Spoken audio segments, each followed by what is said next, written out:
Assalamualaikum warahmatullahi wabarakatuh. Perkenalkan, nama saya Thalita Zerlina Daniswara Subukti dengan NIM 20200051039 dari Program Studi Hubungan Internasional Universitas Muhammadiyah Yogyakarta. Di sini saya akan menyampaikan tentang meneladani sang pencerah, yaitu Kiai Haji Ahmad Dahlan. Kiai Haji Ahmad Dahlan, siapa yang tak mengenalnya? Kiai Haji Ahmad Dahlan adalah sosok yang lahir di Yogyakarta 1 Agustus 1868. Ini yang telah berjasa besar dalam membangun peradaban umat lewat Muhammadiyah. Sosok pahlawan nasional yang begitu gigih melawan kolonialisme lewat jalur pendidikan, salah satunya untuk membangun karakter generasi bangsa. Sosok yang dinilai berhasil mengimplementasikan insan ideal yang berangkat dari spirit surat Al-Ma'un. Perjuangan mendirikan Muhammadiyah dimulai pada 18 November 1912 di Kampung Kauman, Yogyakarta. Untuk melaksanakan cita-cita pembaruan Islam di bumi Nusantara, Muhammadiyah didirikan atas dasar keinginan beliau mengadakan suatu pembaruan dalam cara berpikir dan beramal menurut tuntunan agama Islam, menurut tuntunan Al-Quran, serta Al-Hadis. Meski harus menghadapi tantangan besar dari internal maupun kolonial, namun kegigihannya dalam berjuang dakwah tak pernah surut, bahkan terus bersinar, seperti matahari yang menjadi lambang kebesaran organisasi yang membawahi berbagai badan otonom seperti Aisyah, Pemuda Muhammadiyah, Nasyatul Aisyah, Ikatan Mahasiswa Muhammadiyah, Tapak Suci, Kepanduan Hizbul Waton, dan Ikatan Pelajar Muhammadiyah. Sepulang berguru di Tanah Haram oleh salah satu gurunya Asy-Syaikh Abu Bakar Syata ad-Dimyati, ulama besar yang bermadzhab Syafi'i, namanya diganti dari Muhammad Darwis menjadi Ahmad Dahlan. Hal itu terinspirasi dari ulama Syafi'iyah yang masyhur akan keilmuan dan kealimannya di Tanah Haram, Syekh Zaini Dahlan. Kiai Haji Ahmad Dahlan adalah sang pencerah, seorang tokoh pembaharu dalam pergerakan Islam di Indonesia. Beliau mengambil peran dalam pengembangan pendidikan Islam pendekatan dakwah yang lebih modern. Ketika beliau menjabat sebagai khatib, Ahmad Dahlan berusaha menerangkan arah kiblat salat sebenarnya.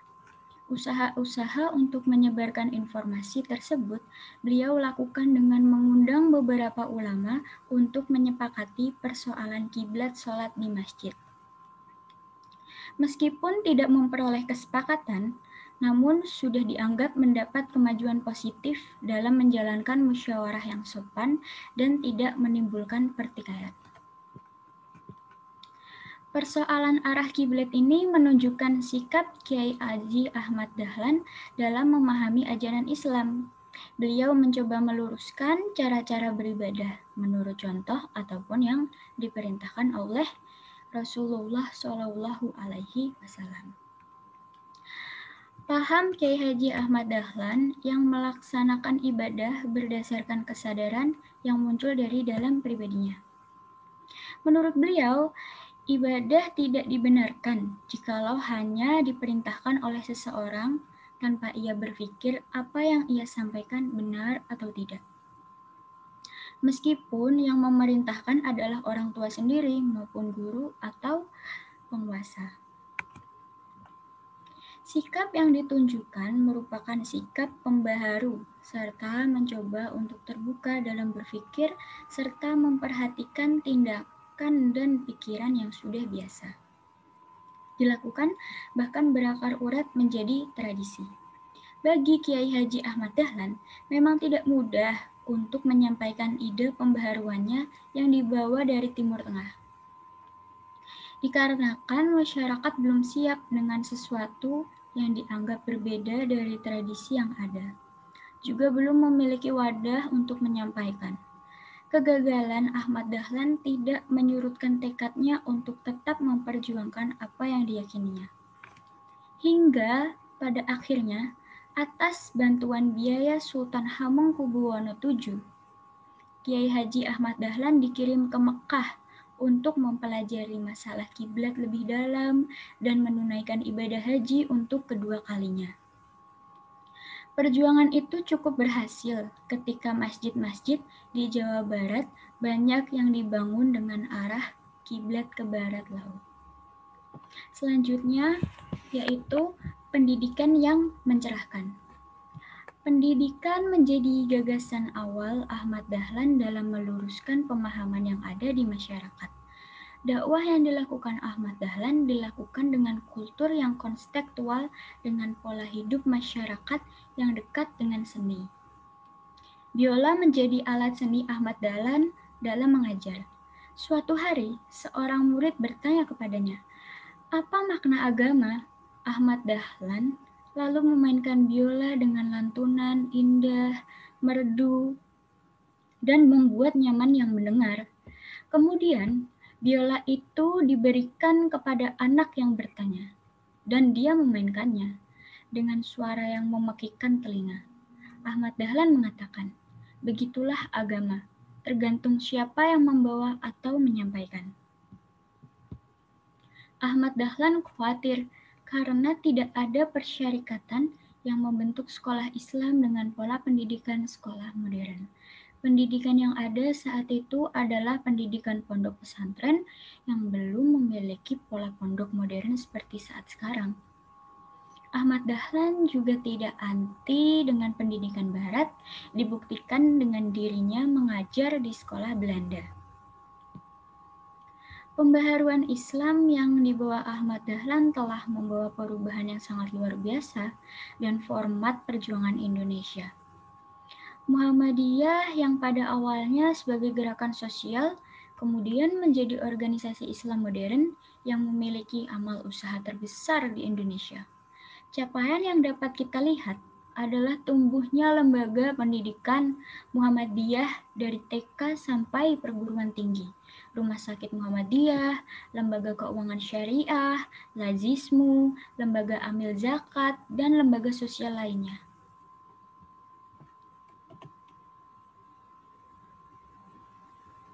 Muhammadiyah tentu mencerahkan bangsa.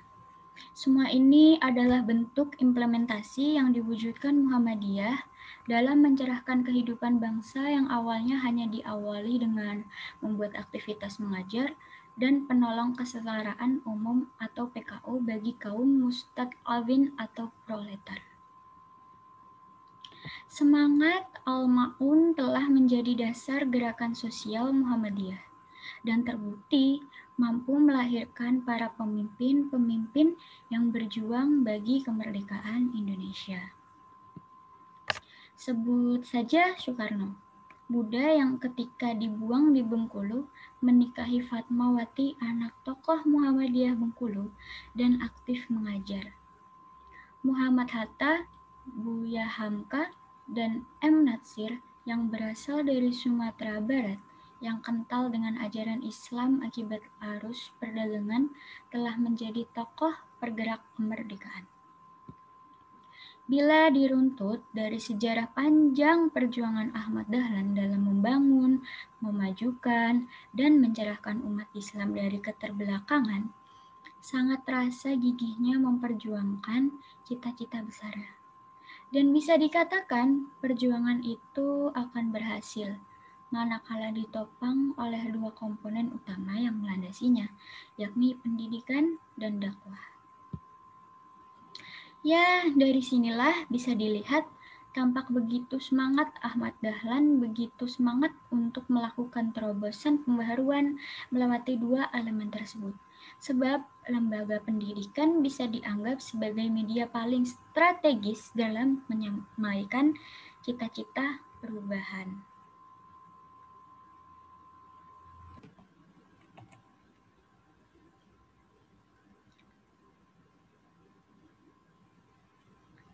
Ya, selanjutnya adalah penghayatan dan penafsiran genuin beliau terhadap ayat dan surat Al-Quran benar-benar berwujud amal soleh yang bisa mengubah peradaban.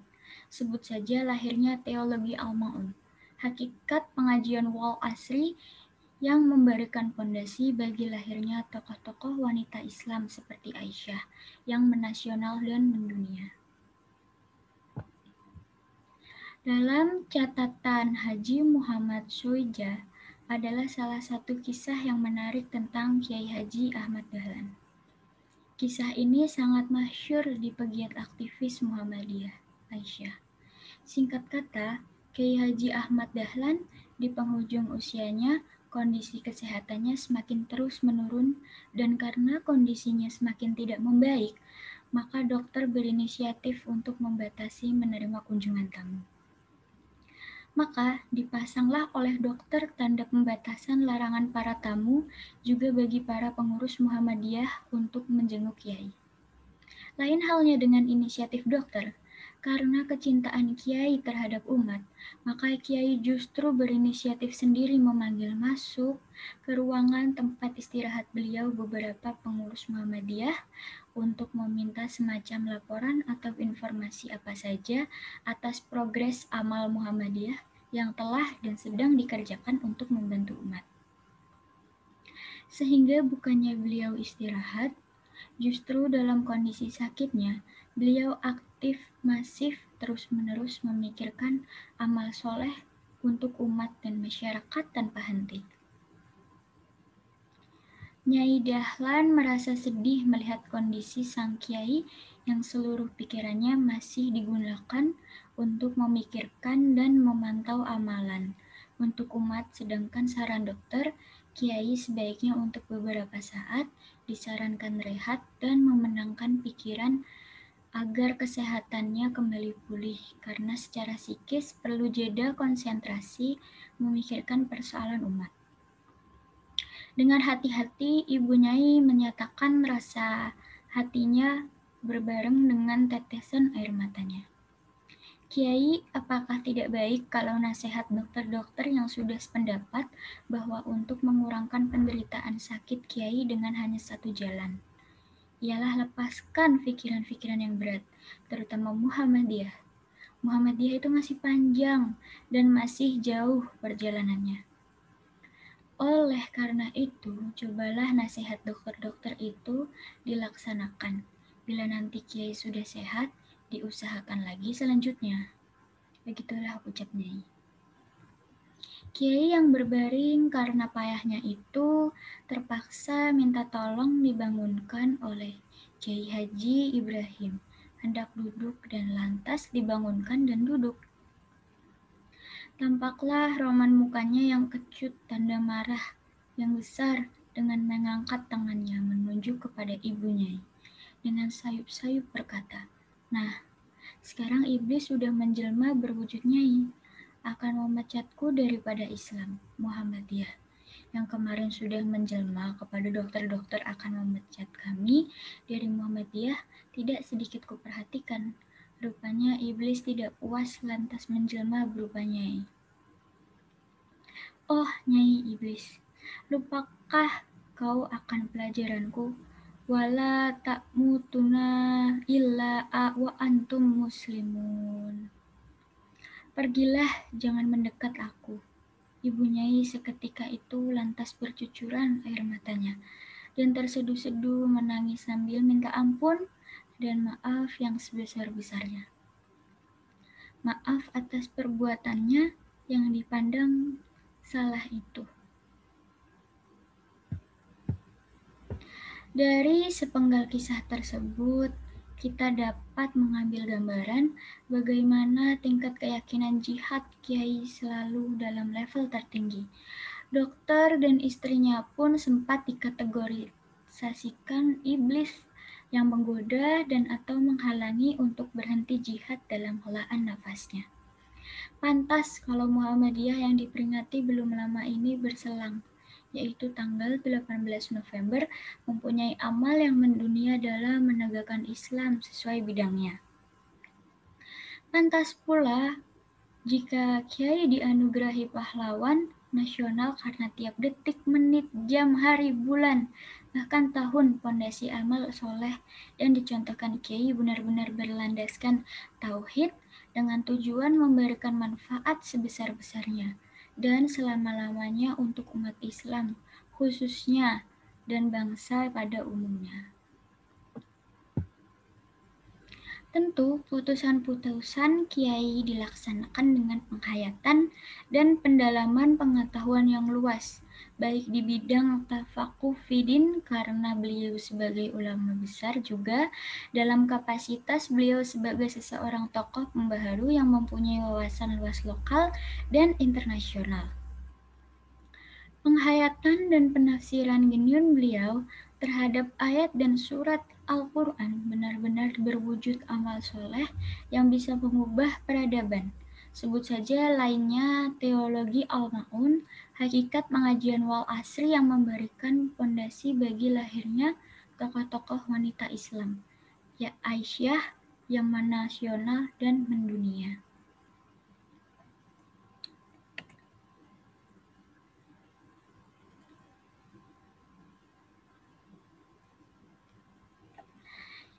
Kisah menarik Kiai Haji Ahmad Dahlan yang selanjutnya adalah pemberdayaan perempuan dengan pendidikan yang selaras dengan ruh Islam, benar-benar bukti bukan janji atau slogan. Keputusannya mendirikan masjid khusus untuk perempuan yang beliau pimpin sendiri pengajiannya sampai tahun 1930 atau biasa kita sebut juga penamaannya dengan musola, merupakan keputusan yang mengusung tema peradaban bagi perempuan di masanya di saat budaya patriarkal feodal kerajaan membudaya dan menjadi habit. Bagaimana tidak, masjid bagi perempuan tersebut adalah satu-satunya masjid di kawasan Jawa. Bahkan disebut masjid pertama yang ada di kawasan dunia Islam yang didedikasikan untuk proses tafakuh fidin, membangun kapasitas perempuan. Tahun 1930 melalui organisasi Aisyah, setidaknya menggembleng 5.000 pelajar santri perempuan, calon muslimah pembaharu. Aisyah berhasil diselenggarakan dan menjadi salah satu model proses emansipasi tercanggih di masanya. Pemberdayaan perempuan dengan pendidikan yang selaras dengan ruh Islam benar-benar bukti janji atau slogan. Apalagi kalau dibuka data kader Aisyah tahun 2021 ini. Kalau diteliti, kata amal soleh dalam Al-Quran memang bukanlah sembarangan kosakata biasa. Karena dalam kajian Al-Quran, tiap-tiap huruf dan kata mempunyai makna dan kecenderungan, mempunyai pengaruh tersendiri bagi siapa yang berhasil memahaminya dan berhasil menafsir serta menurunkan dan mendialogkan dengan kondisi di mana ayat tersebut dibumikan. Pada tataran aksi konkret, adalah seperti yang telah biasa dan selalu dilakukan Kiai Haji Ahmad Dahlan, benar-benar telah mengamalkan esensi dari amal soleh dengan mendirikan Muhammadiyah dengan segenap program, kegiatan, dan amal usahanya dalam membina umat sebagai amal soleh yang landasannya bukan sebuah kasat bagi beliau. Menurut ahli bahasa Syekh Hilal Al-Ashqari dalam karyanya Mu'jam Furuq Al-Lugawiyah, kata amal soleh kasab itu mempunyai tendensi makna tersendiri. Amal adalah perbuatan yang dengan perbuatan tersebut menghasilkan efek baru terhadap satu kondisi. Baru dikatakan amal jika perbuatan tersebut menghasilkan terciptanya hasil atau produk baru yang berpengaruh pada lain keadaan amal soleh. Kata soleh itu salah satu indikatornya adalah langgengnya atau dawamnya atau istiqomah dilakukan secara terus-menerus sehingga menghasilkan efek kebahagiaan, kebaikan, dan kebermanfaatan bagi yang lainnya. Tentu dalam pandangan seorang yang berwawasan, diharapkan kebermanfaatan itu terus dirasa pada umat dan bangsa dan kawasan dunia pada akhirnya.